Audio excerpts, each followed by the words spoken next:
the Gen Z movement that had started in Nepal? And what were the demands like? What was the trigger point?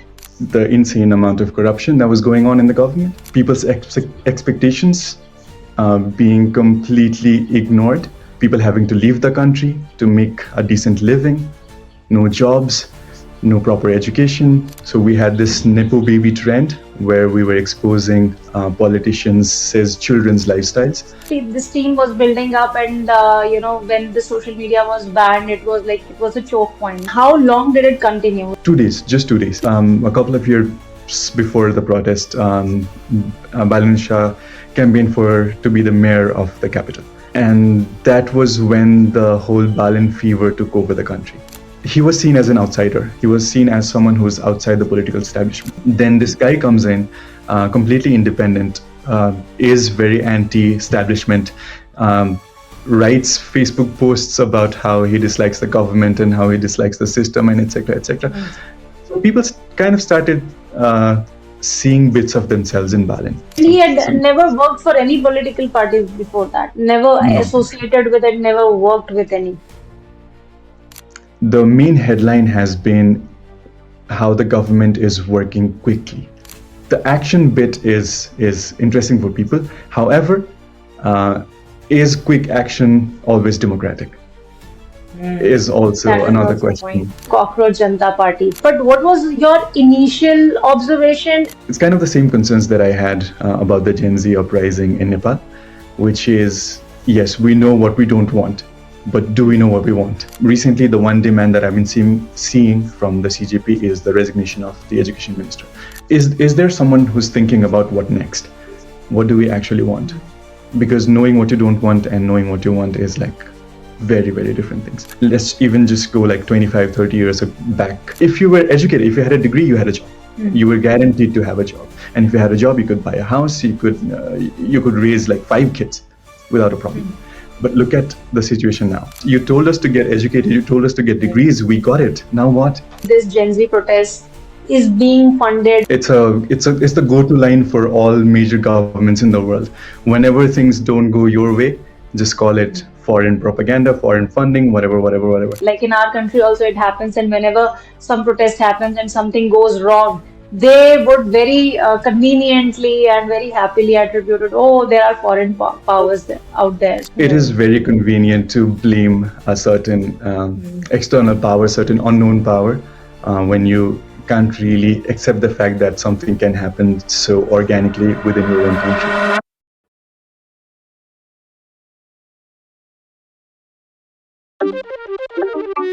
Hindu मतलब तो कट्टर हिंदू नहीं। America थप्पड़ मार रहा है, चीन थप्पड़ मार रहा है। इसलिए मोदी जी से विनती है कि वो रिटायर हो जाए, वो रिटायर हो जाए, वो रिटायर हो जाए। चुप कर बे। So guys, this is me, Neha, and today is going to be, we are recording a very special episode and you'll figure out why. Of course, it'll be special because of the topic and most importantly because of the guest who's joining us today. We have with us Avinash, and Avinash is joining us from Nepal, and you must have seen him on Instagram, making all those knowledgeable reels in the domain of philosophy, socio-political and philosophical domains, and we are truly privileged that he has joined us today. And we are going to talk about some very special topics, which you must have seen happening around, things that you must have seen happening around in the democracy that we are living today, in the democracy that we all are living today. So, Avinash, first of all, welcome to That's a Podcast, and thank you for joining.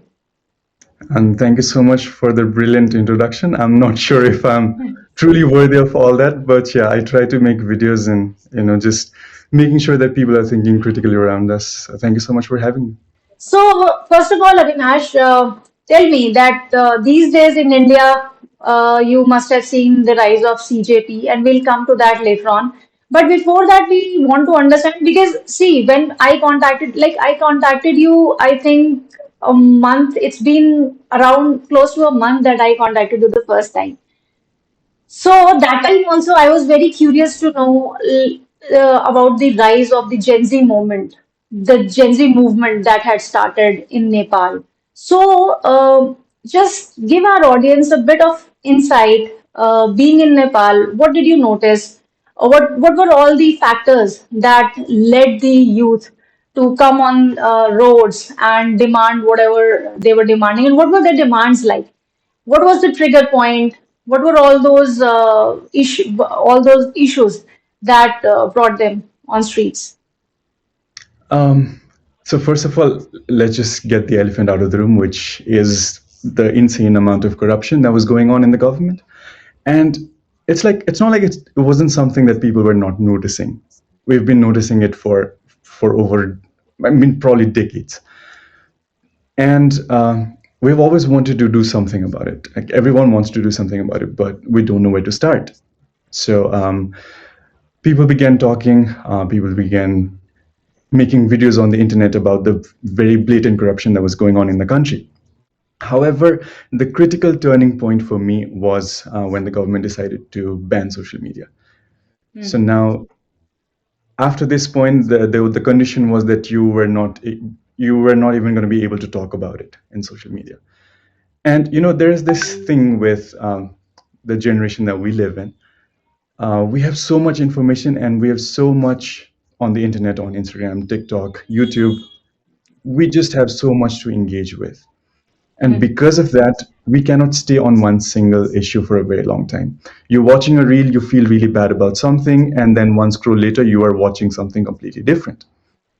So a lot of us are not able to really process what we've seen because of the sheer amount of information. And there's also something called affecting people in packets. For instance, there's going to be a thing X, which is going to really affect me and 10 people around me. And there's going to be a thing Y, which does not really affect me that much. So I'm not going to be very vocal or very interested in Y. However, the tipping point for me, the social media ban, it was something that's going to affect everyone.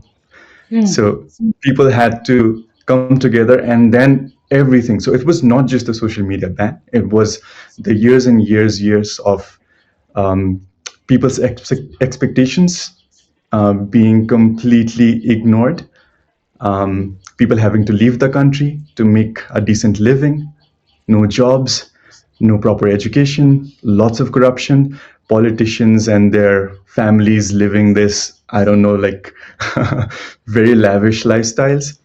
And that was brewing. But the tipping point arrived after a thing happened which affected everyone at once. And that was social media ban, like you said.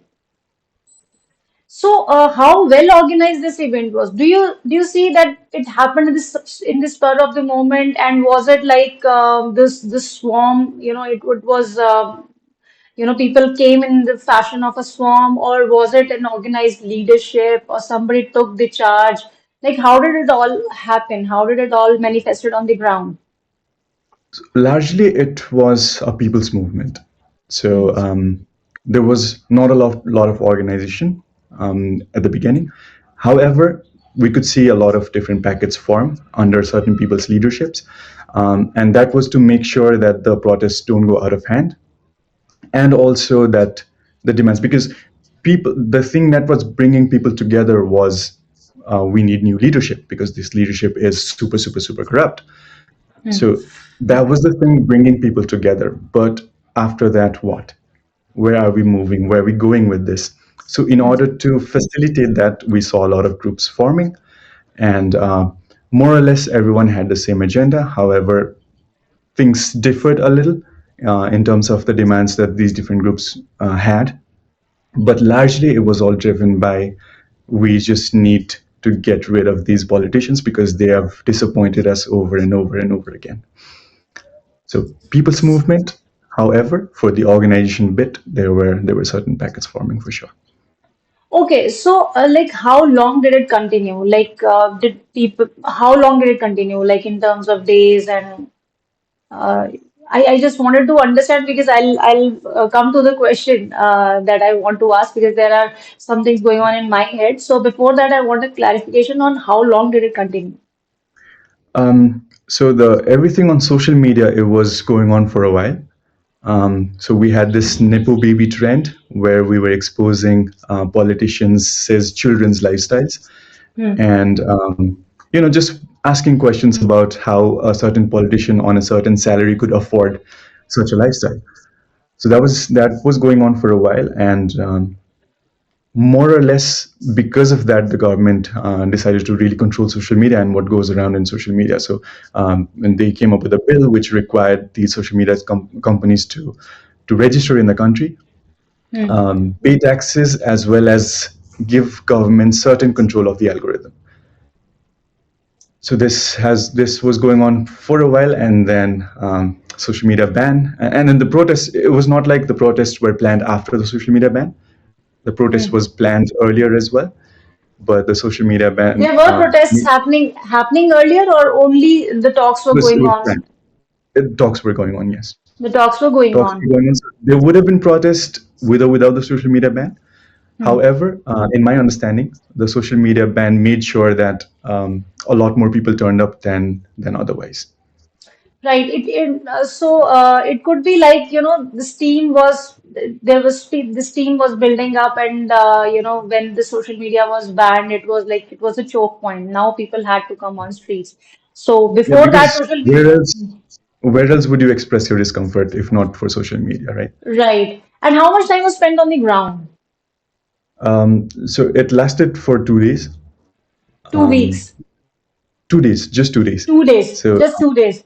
So that was like continuous 2 days, or like it was like morning to afternoon, and then coming once again on streets the next day. it was chaotic. It was 24/7. It was Um, 24/7. and, so the first day was it started with peaceful protests, and then things turned really violent. The government used force, and then a lot of people ended up getting shot, losing their lives. And because of that, the second day was a lot more chaotic because now people just completely lost their trust in their right to protest as well. Hmm. And people already wanted this government gone because they were not doing the things that the Nepali people wanted for a very long time. And now they were not even letting us express our dissent.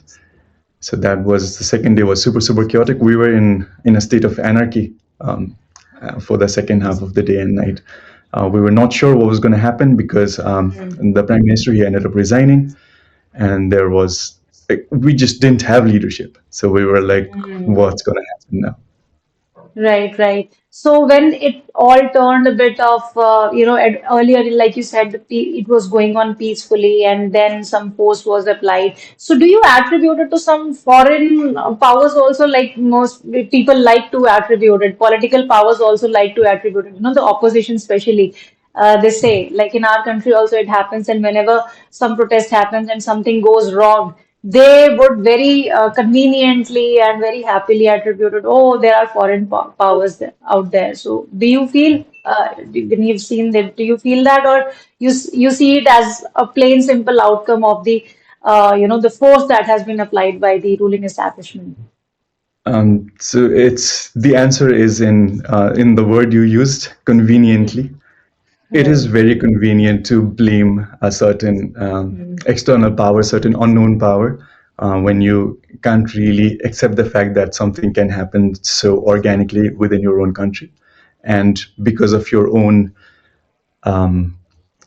lack of understanding of your own people, for the lack of a better term, it's almost like whenever we talk about this, we like to go back to the God argument, where so, for instance, you know that there is a flood-prone area, and you've not done your best to ensure that you can handle the flood.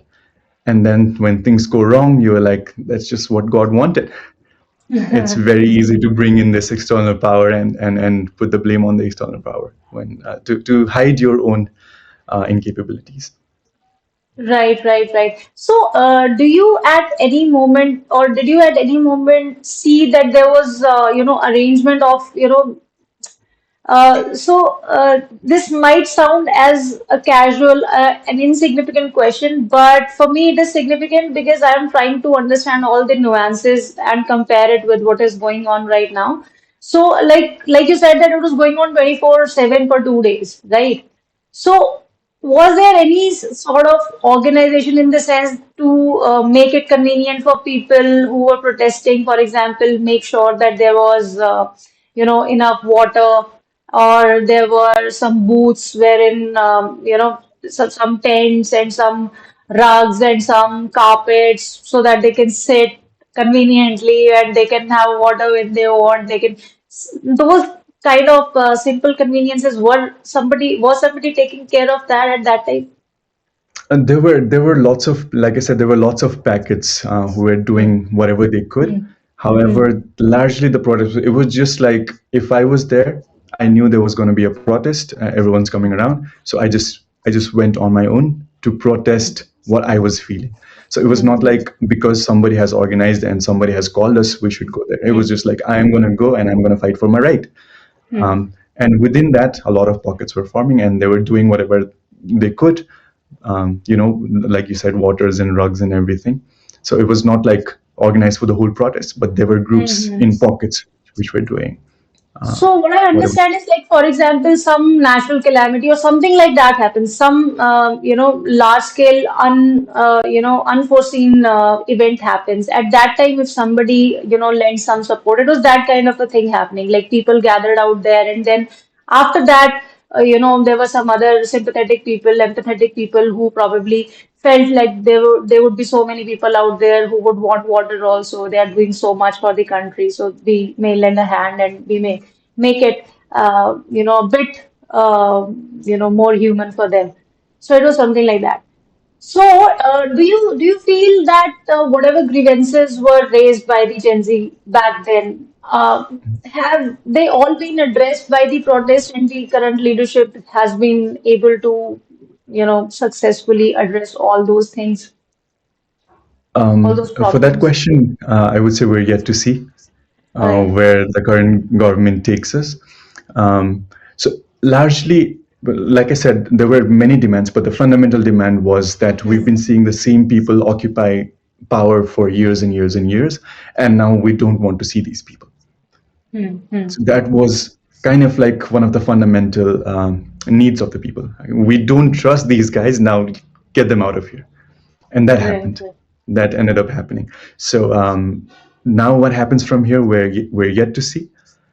Um, However, there is a certain um, kind of, it's almost like a fear in people, in the intellectual circle, especially because we're a lot of people are concerned that the group of people who replaced all these old politicians, they are from more or less the same social, political, economic class.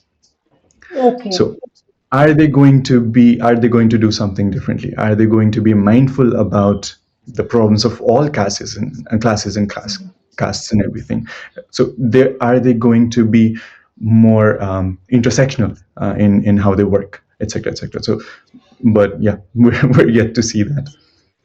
Yeah, the first few steps that they had taken were also, making headlines. So would you like to tell the audience about that? What was the first thing that they did after assuming power?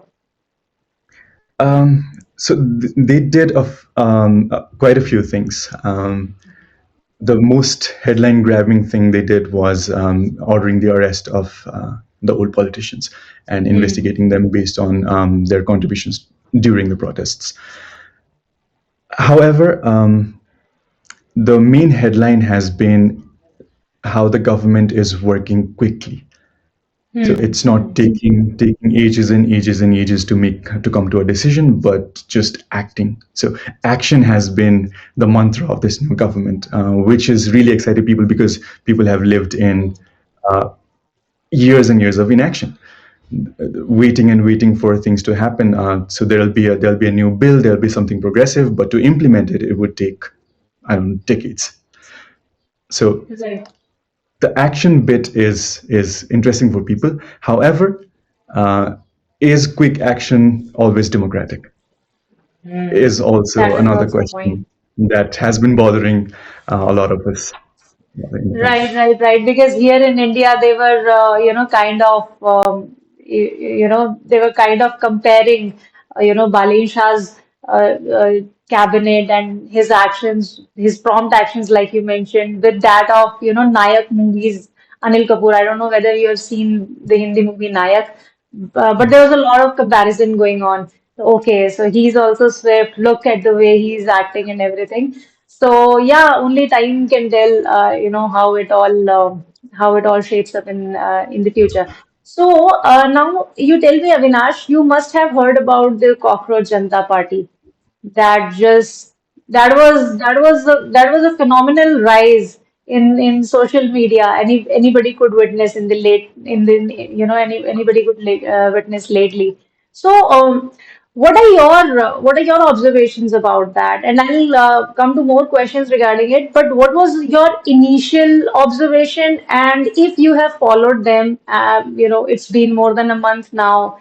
Uh, what are your observations now? Are they the same that you had gathered about them in the beginning? Do you still think the same about them, or have your observations evolved? Your thoughts about them kind of changed also? So my very first thought when I saw the whole CGP thing, probably like 25 days ago, was the same that I. It's kind of the same concerns that I had about the Gen Z uprising in Nepal, which is, yes, we know what we don't want, but do we know what we want? What do you want? And that is perhaps one question which is so important that, but we don't really pay attention to it. I know I don't want to eat, let's say, eggplants, for instance, but that doesn't mean I know what I want to eat, right? And this is sort of the risk with movements that just spring up out of a shared frustration for the current system, the current political order, social order of a country, of a region, etc. So my first concern, but I was happy. It made me happy that people are really talking about it, because talking is where you begin to take action. If you don't talk about something, you're never going to take action on it. So let's get that out of the way. But at the same time, what is it do you want? So recently, the one demand that I've been seeing from the CJP is the resignation of the education minister, and that is I think, for in my understanding, that is the only concrete demand that I'm seeing so far. Right. Please let me know if there's anything else that I'm not aware of. No, no. For now, they are asking for this only. And so is there someone who's thinking about what next? What do we actually want? Because knowing what you don't want and knowing what you want is like very, very different things. So that's my only concern. But I am happy to see that young people are really beginning to talk about it. Because when you really compare it to the older generation, let's even just go like 25, 30 years back. If you had a job, you could buy a house. If you were educated, if you had a degree, you had a job. You were guaranteed to have a job, and if you had a job, you could buy a house. You could raise like 5 kids without a problem. But look at the situation now. Yeah. Even after being educated, people don't have jobs. So what are we going to do? What are we supposed to do? You told us to get educated. You told us to get degrees. We got it. Now what? So I think this realization is incredibly important, and I feel happy when people realize this. Right, right. You made two very strong points that there's a marked difference between what we don't want and what we want. Realizing that is important, but realizing what next is also equally or more important. And second of all, education is fine. We get that, but that is not a one-stop solution for everything, because there are other things also on the way that needs to be sorted out. After you acquire education, there has to be ample job opportunities also, and there has to be, somebody should keep an eye on the economy also, because only then it'll pave the way for further progress. So I asked you this thing because yeah, you're right, because here they are demanding education minister's resignation, and after that everybody, like the people who are participating also, and this is what everybody is appreciating, that at least we are not a dead society. This just showed that people still care about things. They can still come on streets. However, when you ask them that will this step alone would suffice, they'd say this is the first step, and we'll figure out later. Like we'll figure out later, but it has to be because, like you've just mentioned, in the Gen Z protest of Nepal, it happened for 2 continuous days. Here, when you see that things are being organized in a fashion like, okay, there are water booths also, there are carpets also, there are this and that. So somewhere, one thinks of it as as more of an event also. Sometimes you feel that it's more like, giving platform to the young people to vent out their frustration. So sometimes it also makes me think that whether, the steam that is required in the pressure cooker to cook something, if that is deflated, I don't know whether it will bring, that kind of pressure is also required for the system to act. So I mean, do you think that this also, it's like, you are deflating the steam. Uh, Mhm. in a way, because and the protests are also happening in a given time frame. Like it's like a regular office 9 to 5 kind of a fashion. So last time it happened on Jantar Mantar, it was like gathering at 8 and then going back home 5 o'clock. So do you think that this is a kind of new? This could be a new pattern of a protest also. Um, so when you said it followed a timing, we Yeah. started the same way. There were Okay. different groups, and everyone was like, "We're going to meet here at 9, and then we're going to walk up to there." It was the government's use of force that made it all chaotic.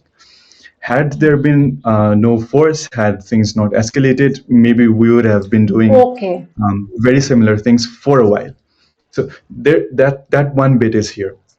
But then the second thing that, in my opinion, is very different from in between Nepal and India is just the ideological way that Indian government seems to operate. For us, it was not the case because we had three big parties, and three big parties had the equal amount of blind supporters, for the lack of a better word, Mm. in the country. So we were fragmented in that sense.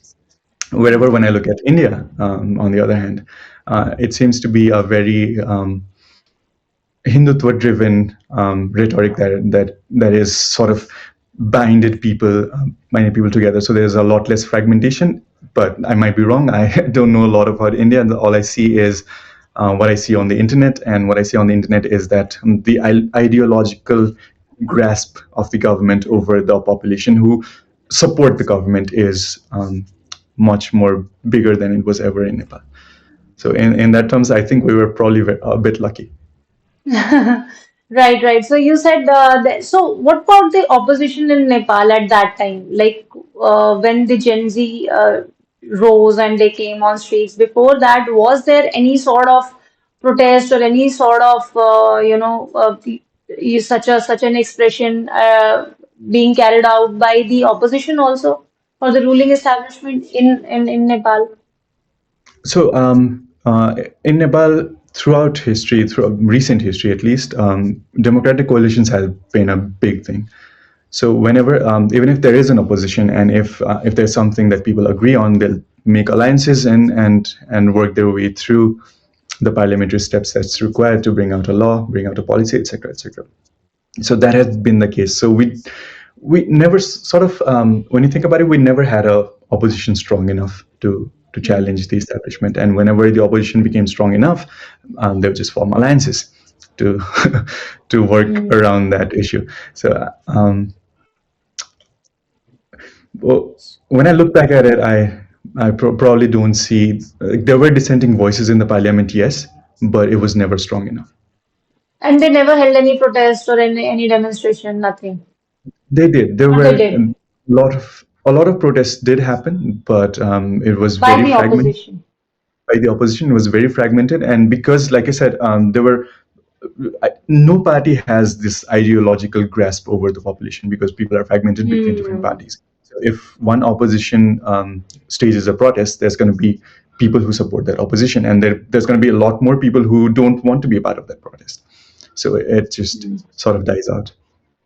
So Gen Z at that time had an agenda in mind, not really an ideology. At that time also, in Nepal also, because ideology, I think it takes time to understand and to build and to, just Mhm. materialize on ground. It takes time. It's a long process. Agendas can be picked up, It's a but question of numbers, like hmm, what percentage of people in the country or young people in the country really want to be a part of this.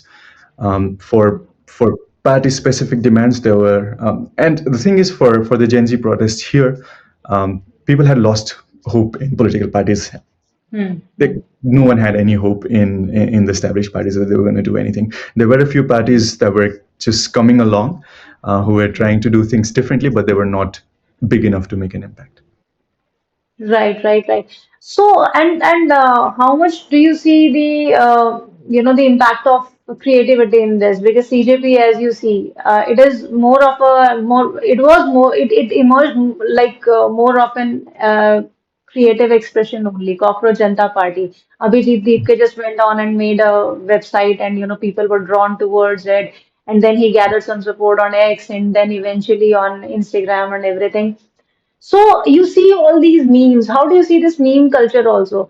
Self-deprecating memes also you see. So do you see that there is a larger ideological, something ideologically also going on, or is this just limited to creativity, or just frustration? It reflects just youth frustration and creativity, or do you see an ideological mechanism also growing underway? Um, I think creativity is like the foundation of something ideological arriving. It is the question of what you do with that, whatever you've created, and are you aware of the process of creation itself. For instance, there is a certain belief in people of, almost everyone has this sense of righteousness to do the right thing, Hmm. Hmm. and then you go and you do the right thing, you become part of the protest, you create something, you give a little bit of yourself, you Hmm. pour yourself into the moment, and then you get a dopamine spike. Your brain thinks, okay, I contributed, I feel good now. Hmm. Are you aware of this thing happening inside your brain? That's the Hmm. question we should really be asking ourselves as individuals. Because one risk of being expressive, being creative, making a meme that gathers around millions and millions of likes, you Hmm. sort of fall in.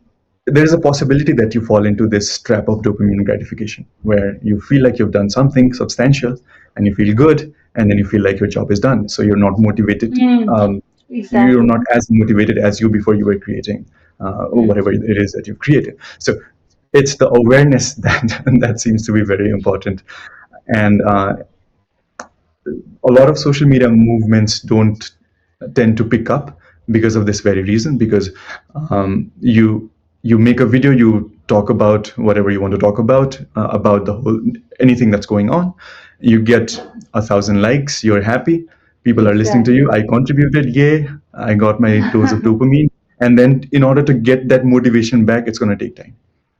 So Hmm. that's the danger. But then without creativity, I don't think without creativity and expression at the foundations, I don't think any ideology can form. So that's also there. So it's like a you really have to evaluate. It's like a give and take situation between creativity and the awareness. Right. And content creation, like I see a lot of last time I went to Jantar Mantar, I could see a lot of content creators, me being one. I also went there to get a feel, to to know what is happening on ground, to get the first-hand experience. And there were so many, it was not the mainstream media channels out there, but so many YouTubers, everybody, other channels were there.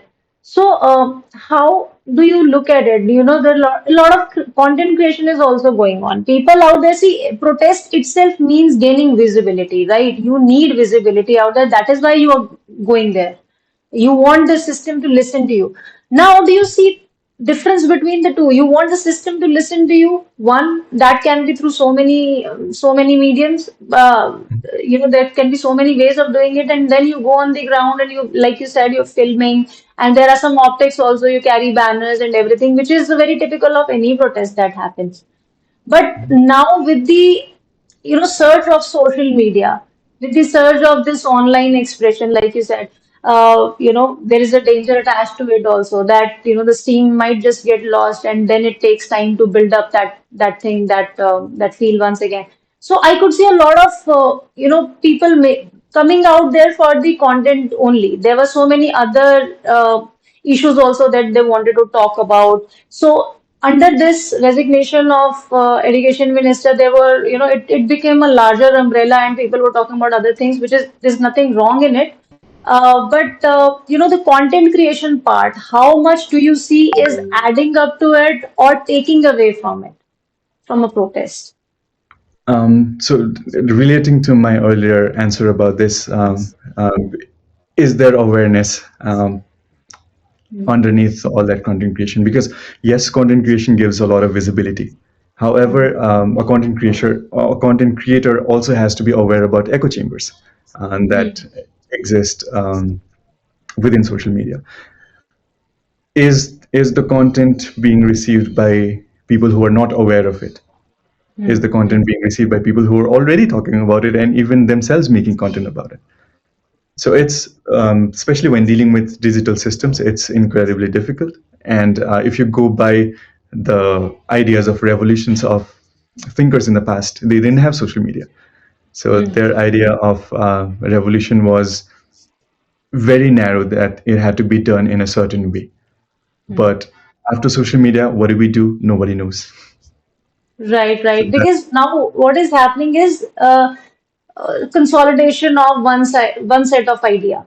Like with this, if there are so many people attached to the idea that okay, this is doing well, now it becomes a problem for any dissenting. Like we say that dissent is a problem for the ruling establishment. Now dissent is a problem for any idea because a large number is associated with one particular idea. So if you go against that, if you so then you don't get that much of traction, and then you might just be trolled for this. Oh, you do not want the country to prosper, develop. That is why you're not contributing to it. So many dissenting voices now are also just. I feel that there are people who are not very sure of the entire phenomenon, and when you talk to them one to one, they'll tell you this, but when on camera they'll also support it wholeheartedly, just to, I believe, just to not look odd one out, or just to not, so because they also want traction.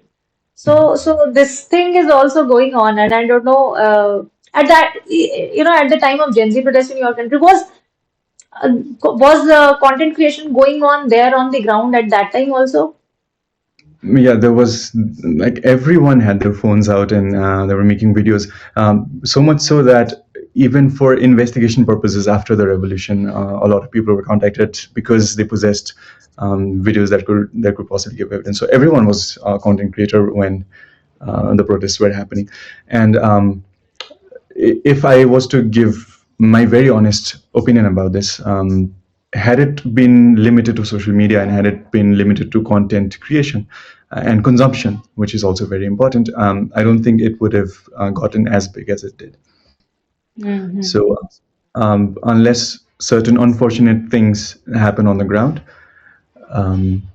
it would probably not have been as big as it is, because the thing with social media is complacency, and complacency is something that Exactly, you have to be a lot of complacent. us are not, because even when I'm making videos, for my whole thing is that even if like 5 people get to think differently from my videos, I will consider it a win. But then sometimes I'm also tracking the number of likes on a video I got, and then I find questioning myself, why am I caring about this again? I told myself that I was not going to care about this. So it becomes about numbers at some point, and then you become complacent because you feel like you've done your part, and you've never really thought about what else you could do. Because this is what I do. I'm spreading a message, and my message is seen by millions of people. I think I've done my part, and that sort of complacency can develop, and it can develop in everyone, and even people who just watch your content and share your content. Okay, I shared Exactly. the content. I did my part.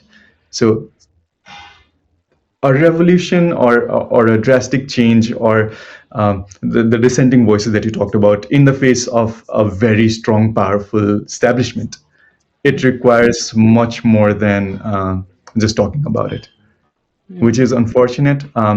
And people would argue that because that we have voting in order to voting is a tool that we can use in order to do that. And then when you start to think about voting, you realize the content creation thing is probably not working because the people who like and share and view your content are already not voting for the establishment.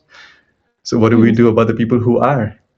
So that sort of questions, it gets really tricky and difficult to really capture. Right, right. Talking about voting, so India right now is also facing another problem in the form of SIR. We on the ground, like you, I don't know how aware you are about the special intensive revision that is going on in India. So some say that they are essentially, it's an exercise of exclusion. They are excluding people more than they are including, and they are handpicking their, the kind of voters that they want. So this is also going on in India right now. Anyways, not coming to SIR and sticking to our agenda and our topics that we have to discuss. You just mentioned that at that time content creation was going on in Nepal. So, but the internet was not there. They were just filming and keeping in their mobiles. Is what you're saying, Um, because so internet like out of was all the disrupted. platforms, TikTok did end up registering with the government. Okay. So and on TikTok, you can do TikTok lives. So a lot of the people who on the houses and ceilings where the protest was happening, I think there was probably like at one point there was like over 300 people live streaming the same event from different angles. So TikTok was going on.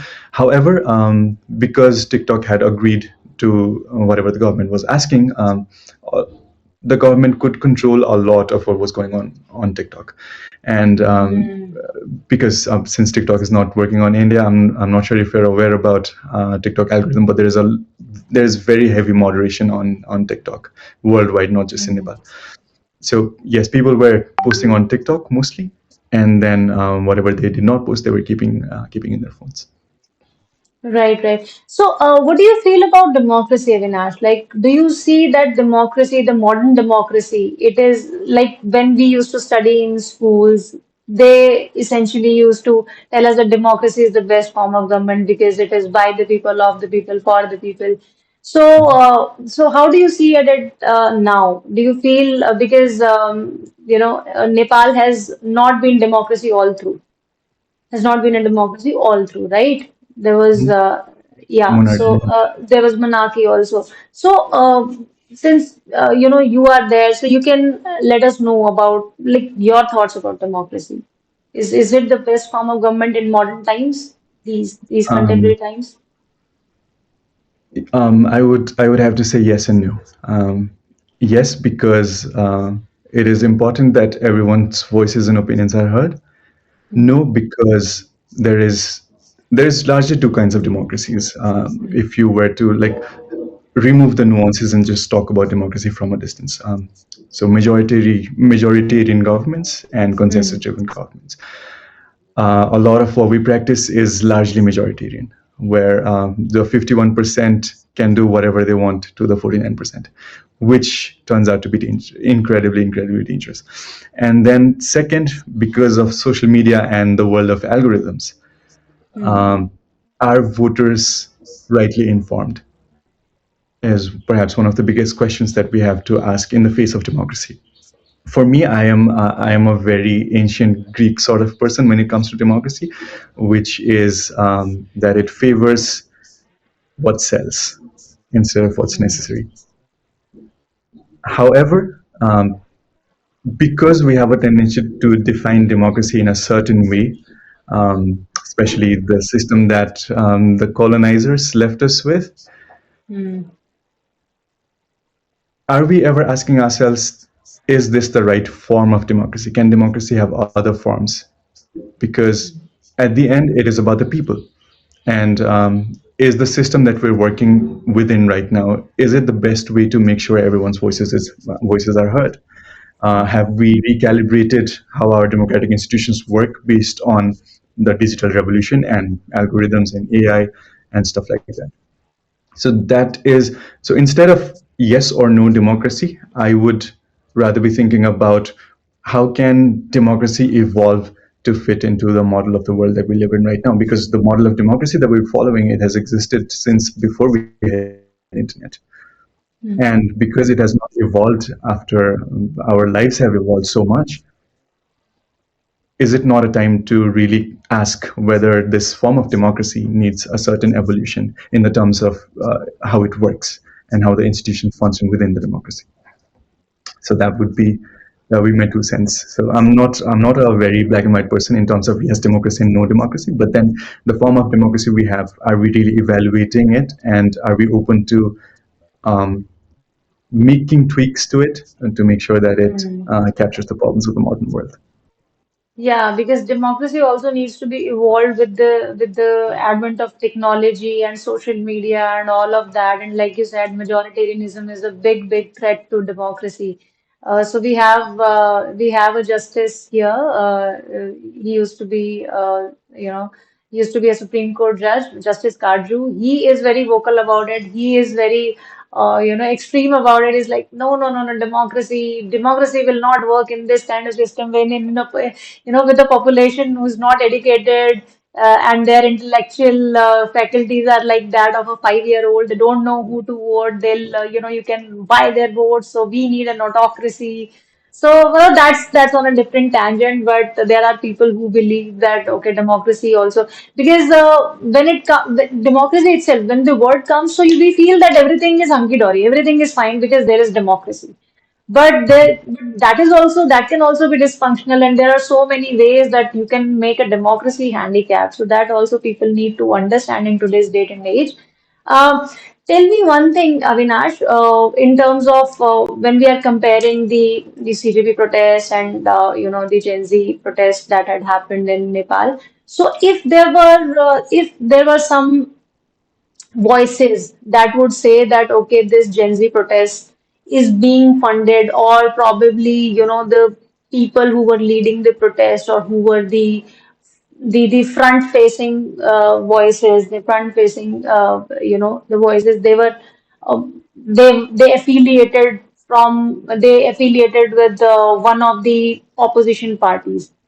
If such a narrative was set out there, it's a very hypothetical question. So, of course, but in our case, in the CJP's case, it is being said that the people who are representing CJP right now, two out of two, at least two people, they had association with one of the opposition parties.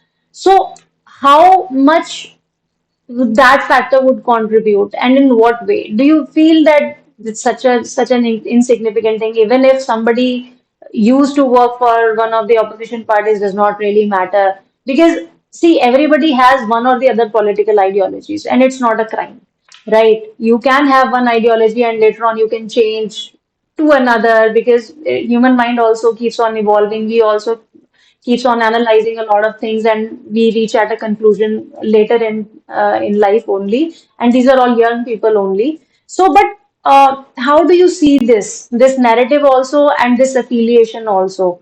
And was there such a thing in case of Gen Z protest in Nepal? So there is always like I think it's the go-to line for all major governments in the world. Whenever things don't go your way, just call it foreign propaganda, foreign funding, whatever, whatever, whatever.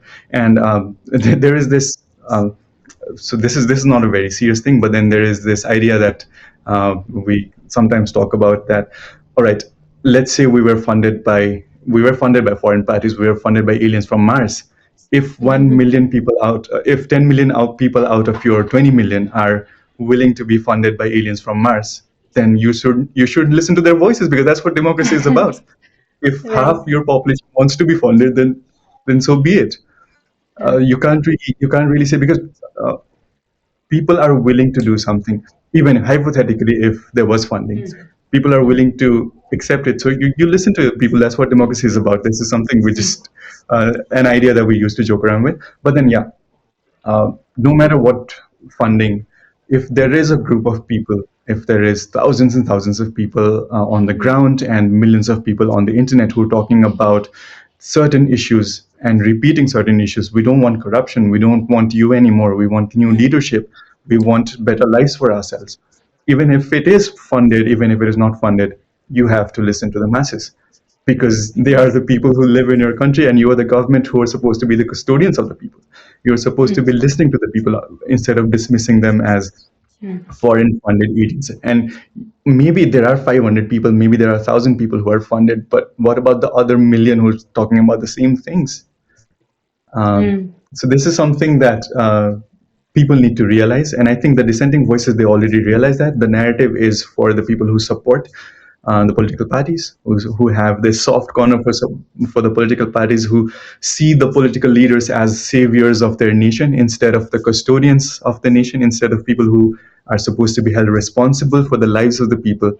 And that is very, very unfortunate in today's day and age. And for me, I think it only gets better with education, which again is controlled by the people in power, unfortunately.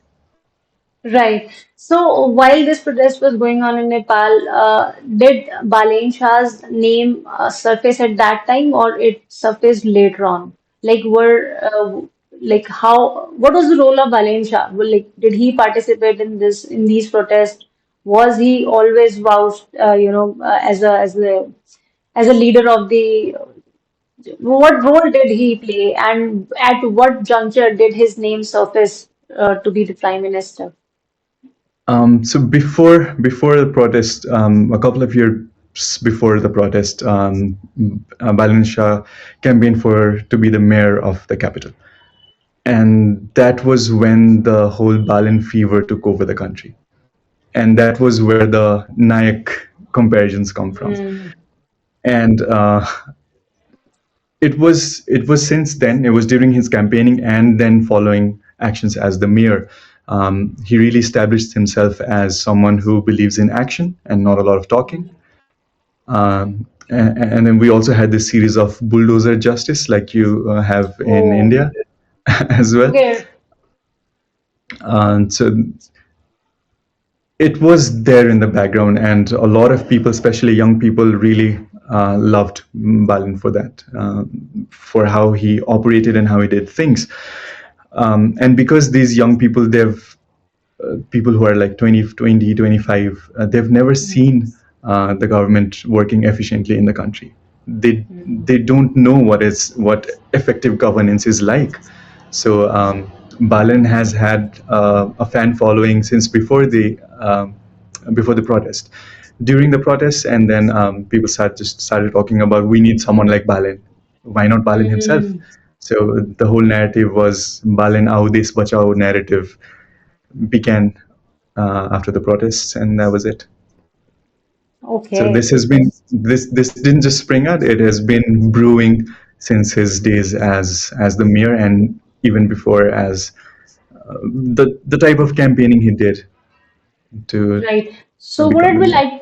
would it be right to conclude that he has already made his mark? He already did something so that, to gain people's trust. Not to gain people's trust, but he did something that eventually got him people's trust, and eventually after the protest and everything, people themselves organically came up with his name that, okay, we need somebody like him because he are already, already did things on the ground. He had achieved something on the ground, and gained So the confidence thing with with his actions. the more fundamental thing with Balin is that when he was campaigning for to be the mayor of Kathmandu, he was seen as an outsider. He was seen as someone who was outside the political establishment, because we had a habit of seeing just the same people just everywhere.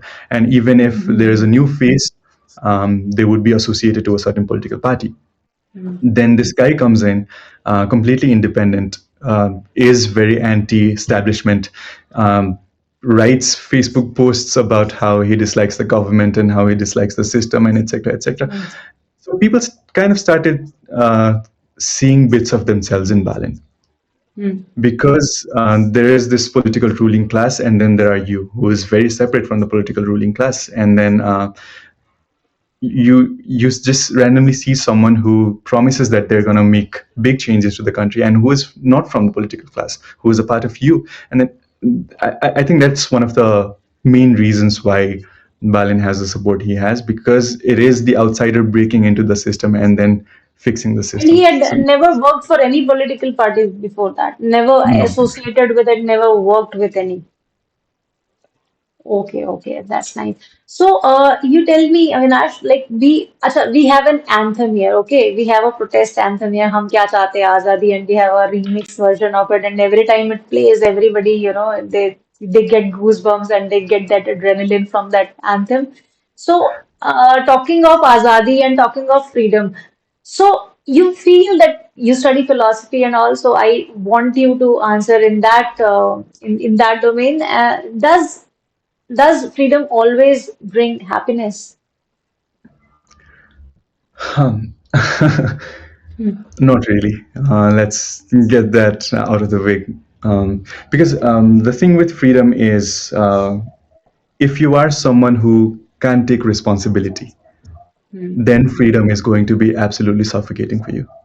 Because with freedom comes the ability to do what you want, operate in the way you want.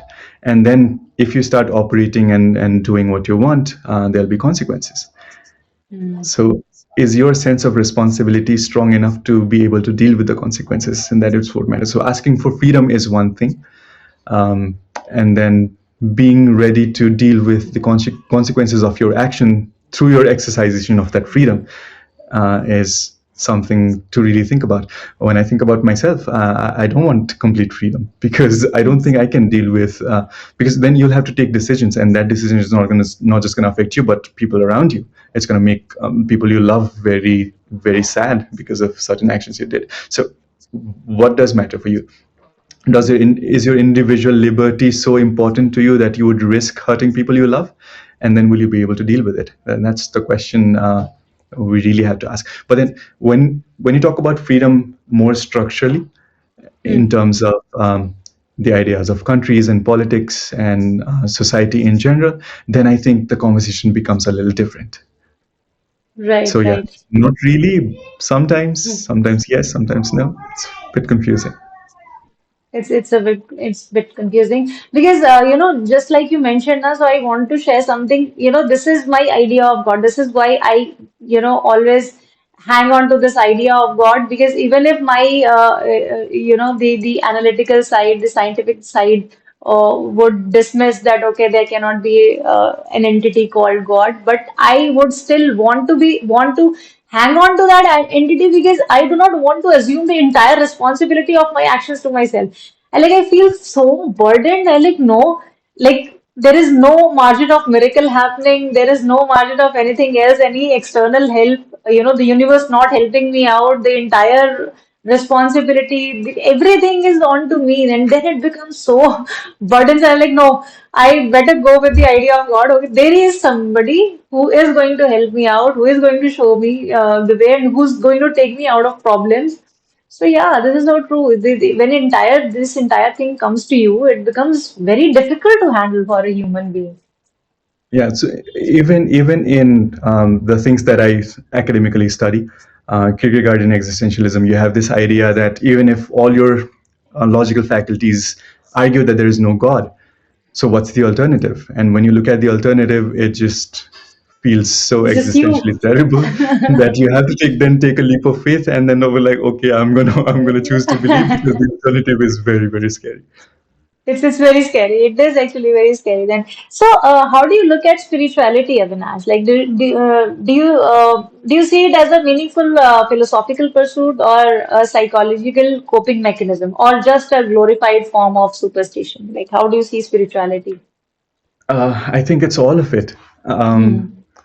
So the thing with spirituality is, it more or less every form of spirituality asks you to look inwards, and then I don't know, evaluate your existence in the grand scheme of things or whatever, depending on what kind of spirituality you follow. And then there is a whole bunch of spirituality gurus who are talking to you about taking charge of your own spiritual self, and then situating yourself in situations where you won't then have to be, I don't know, sort of scared about the state of the world that you live in, and then putting the responsibility on you to be able to deal with it instead of fixing the structural issues that exist out there. So it is, some spirituality is like a structural mechanism to make sure that the structure remains unquestioned, while you are forced, spiritually forced, to focus on yourself and making sure you're pure, and then making sure you are stress free, so that nothing in the world stresses you anymore. But things in the world should stress you. Inequality should stress you. Uh, Right. um, any if people suffering because of these hypothetical forms of political power, economic power, capitalism, etc., they should be hurting you. You should feel bad when you're looking at poor people. You should be feeling absolutely terrible when you're looking at a hungry kid. No amount of spirituality, in my opinion, should remove yourself from the suffering of these people. So structurally, yes. Psychologically, it also, because there are things that just are not in your control. So whenever you are feeling bad about something, you ask yourself, is this under my control? No. Can I do something about it? No. Then don't feel bad. That's like the Stoics say. If there's nothing I can do to fix certain things, then why should I trouble my brain thinking about it? So that would be more like a psychological analysis of what spirituality is. And then there is this third thing which I have been into very deeply for the past 5-6 months, which is the idea to assess my place in a world where there might be a God. So I do not completely deny the existence of God, but then I really hope that God does exist, and then I can go to God and then ask God all these questions that I have, in terms of why did you make a world where a person has $1 trillion, and then there are people who are literally dying of hunger? What is the Right. rationale behind you building this world? So yeah, my version of spirituality that I follow is my pursuit towards the God, because I have all these questions that I really, really, really have to ask God. Right, right. And do you see, like, you made a very interesting point that spirituality can sometimes, it can sometimes relieve you of your responsibilities also, in the way, in the sense that, okay, भगवान की मर्जी है, like we say here in India, ना, oh, ये तो ऊपर वाले की मर्जी है, ये मतलब be associated with some kind of either punishment or some kind of a perk.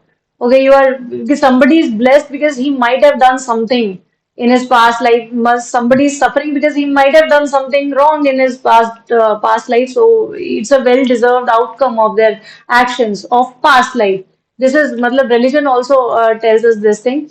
And so yeah, so this is a very interesting point, and I want to ask you this thing, that do you see, like, just now I thought of it, do you see the idea of citizenship exact contrast with spirituality and religion? Because citizenship asks you to take the responsibility of whatever is happening around and try to make a difference or whatever is in your capability. Whereas spirituality and this thing is like, giving you a placebo and giving you, taking things on the back burner and, just relaxing. Okay, everything will be fine on its own when God wants it to be fine. Um, so when you think about citizenship, we have to really go back and evaluate how complex social hierarchies really formed, because we were countries. What's has it been like 250 years since modern countries, modern nation states have existed? So how did we live before that?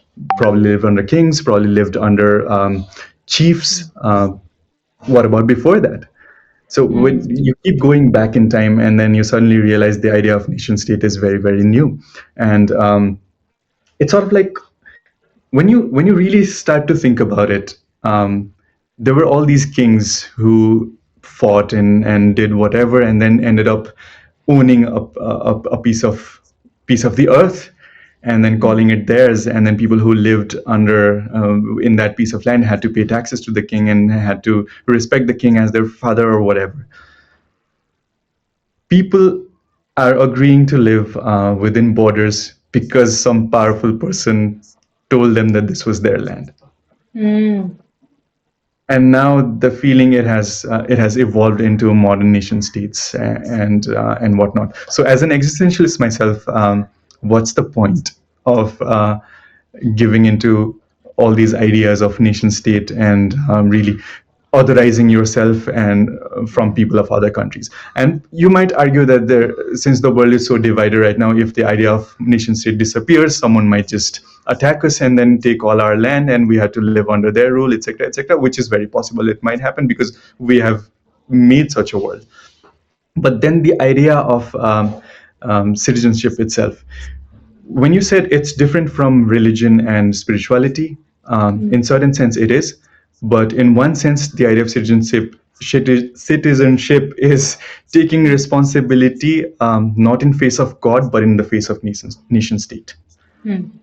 So the way I see it that it operates almost in a very similar way, Okay. wherein the relationship between religion and spirituality is between you and God, and the relationship with citizenship and the state is you and state, and you're expected to do the same things. You're expected to be a good citizen. You're expected to blah blah blah, Right.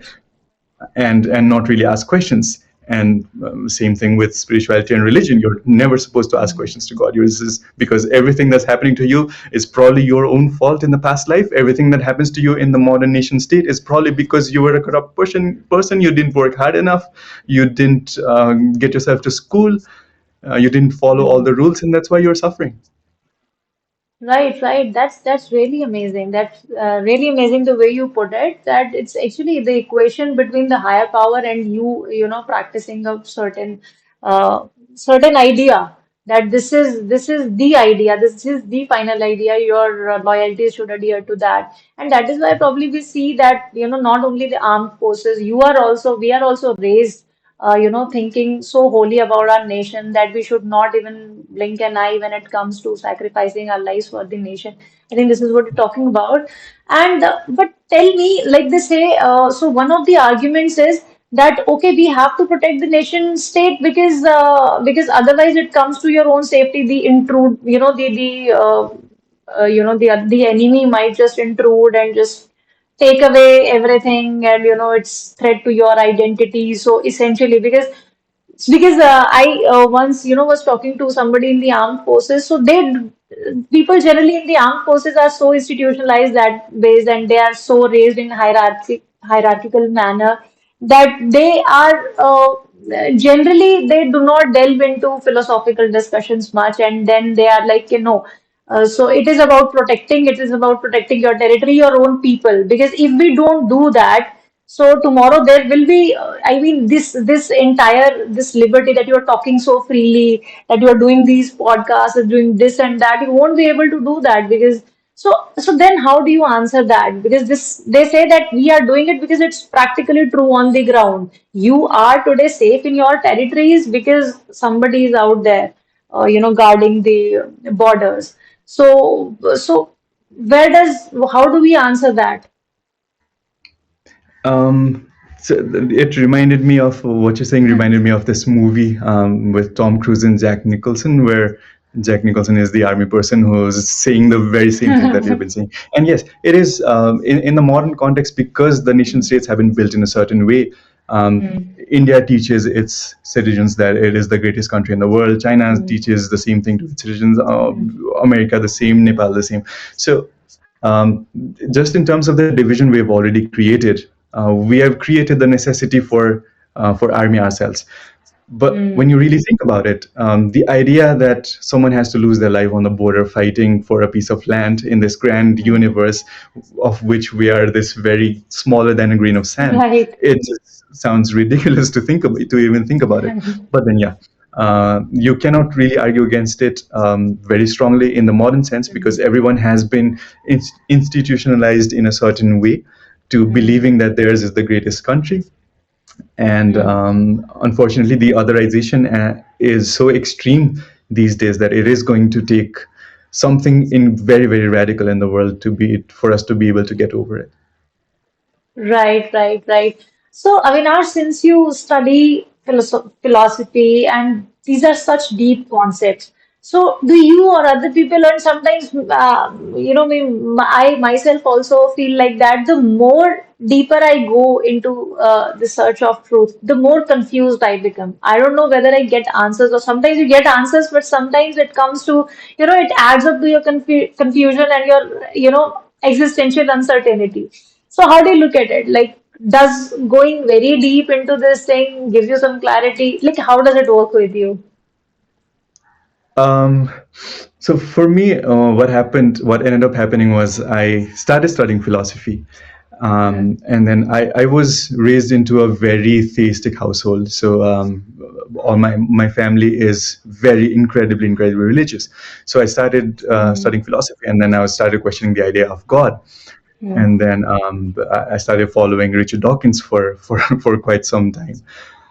And then after atheism, you go into politics, you go into society, you go into power, you go into propaganda, you go into a bunch of different things, and then you come back at God because there are no answers. Exactly. I am at the phase, like you said, Hmm. uh, reading about things, reading about people's experiences, etc., etc. It gives you Hmm. clarity at the beginning, and then it makes you ask Hmm. different questions, and then it gets you to a stage where you cannot reconcile if there is a way to find all these answers, and then you start then asking God for help. So that's where I Hmm. find myself right now. Yeah, because we're all humans and we are constantly, evolving our understanding, thinking also, right? So, yeah, one final question, Avinash, that why do we as a society, be it any society, we wait for a tipping point to act? Like, until and unless we reach at an extreme of something, we don't really react. So, do you see that the political inaction is rooted in, like, say, fear, fatigue, or some kind of social conditioning because we have been fed something and we have been made to believe that okay, ये तो होता रहता है करके. So how do you see that? Why do we wait till the things go extreme? Um, it's mostly because of how people are raised, in my very humble opinion, and what we're taught about progress, economics, things like this, and how in this modern world we are supposed to take the responsibility for our own actions. For instance, if I get a college degree, if I top my college and then I find out that I don't have any jobs outside, so the problem must be with me. And then I go onto Instagram, I start scrolling, and then I'll see all these finance gurus talking about how they made certain amount of how they made 50 lakhs only last month because they did something very smart, which I didn't do. So what is wrong with me, instead of asking what's wrong with the establishment or what's wrong with the people in power? So I think that is one of the major reasons that sort of delays our action, because everyone is sitting at home scrolling Instagram thinking there's something wrong with them, instead of there being something wrong with the world. And about the tipping point, you reach a certain point where it's just like you can't handle it anymore, and then you start to look at other people. So initially you're looking at people who have been successful, these finance gurus who have made 50 lakhs a month, and then you start to see the stories of people who are struggling just like you, and then that's where it's sort of starts building. And once you see that there is no alternative to this, no matter what you do, and even your voice is being suppressed at a certain point, and that's when you're like, we just cannot exist like this anymore. Right, right. Because when you see, a lot of people start from something. They start from somewhere, but they end up being, a captive of this capitalistic society. You sometimes start in the pursuit of, in the pursuit of reality, and they start with very organic purpose. But when they start to become famous, when they are online and when they have the social media account, then they all fall victim to this algorithm. And end of the day, they also, from that. So people who are following them. So initially they used to follow them for their insight and everything, and then when they gradually start to earn money, and then they kind of, it's like a Pied Piper kind of a thing. Now then people who are following, who had been following them, and they just end up in a ditch because Mhm. they had deviated from their initial purpose. So social Mhm. media has done this also. You never Yeah. just know who to follow, who to look up to, who is actually giving you, and then this argument that end of the day everybody needs one. End of the day it's all about being rich and luxurious, and whosoever reaches that stage, and then they also start preaching it, right? Mhm. Yeah, This idea of because then you have this sense of superiority over others. hmm, Look, I could do it. I was there, and now I got here. So there's this hmm, a very sort of individualistic dopamine farming going on inside our brains, hmm, and everyone falls victim to that at some point or the other, because the only people who can really talk about inequality and injustice is the people who are in the middle, because people who are at the bottom, they are busy trying to find food and shelter for the day. People hmm, who are at the top, they don't care because they have so much so much to do. So it's the people in the middle who have enough, but to survive, but not enough to really flourish. So there is this idea that comes from Aristotle called eudaimonia, which is a general flourishing of human beings.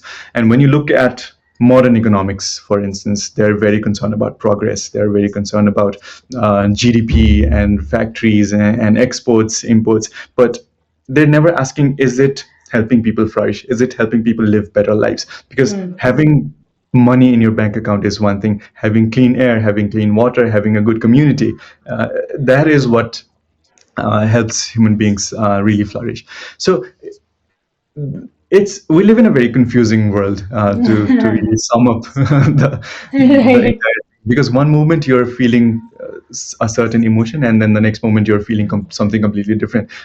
I was watching this video of the CGP protest itself, where some people were trying to infiltrate the protest, and then I don't. There were people who were planted by someone. I guess that's what that's the news I saw, at least, and it made me really angry. Like, at least let people protest in peace. And then two scrolls later, I was watching this creator making what's the characters with big eyes, the minion voices, Okay. and I forgot about this everything that I watched in like. Right, right, right. So algorithm does that with us. Algorithm does that. Matlab, our entire mental state changes with the change in the reel. Our entire mental state changes. So nonetheless, Avinash, it was so enlightening talking to you. I thoroughly enjoyed, and I'm pretty sure the audience is also going to enjoy. Right? It was just an effort. We did not give you any conclusion. We do not even want you to draw any conclusion out of it. But yeah, just keep on intensify your analytical faculties and keep on asking questions, and I hope this podcast helped you answer some of the questions, because it did answer some of my questions. And thanks to Avinash, who studies so deeply and brings us all these insights that we are relieved of some of our confusion at least. And we'll hope to connect with him sometime again, because we will be piling up more questions. There'll be more questions cropping up in our heads. So we'll once again be asking Avinash to join us. Avinash, thank you so much. And before we go, I just want to show people this T-shirt, and I'll give you a context for Avinash also. See, so my T-shirt says "Too talented for 9 to 5." So if anybody wants this T-shirt, they'll be finding the link to this T-shirt in the description box of this podcast. And why did I wear this today with Avinash? Because Avinash was also working 9 to 5 earlier, right? You were also, like we like to put it, corporate slave. You also were a corporate slave earlier, and you kind of broke free into this world of philosophy. So before we wrap up, just give us a bit of context. Why did you leave your corporate job? What were your takeaways from it? Do you recommend corporate?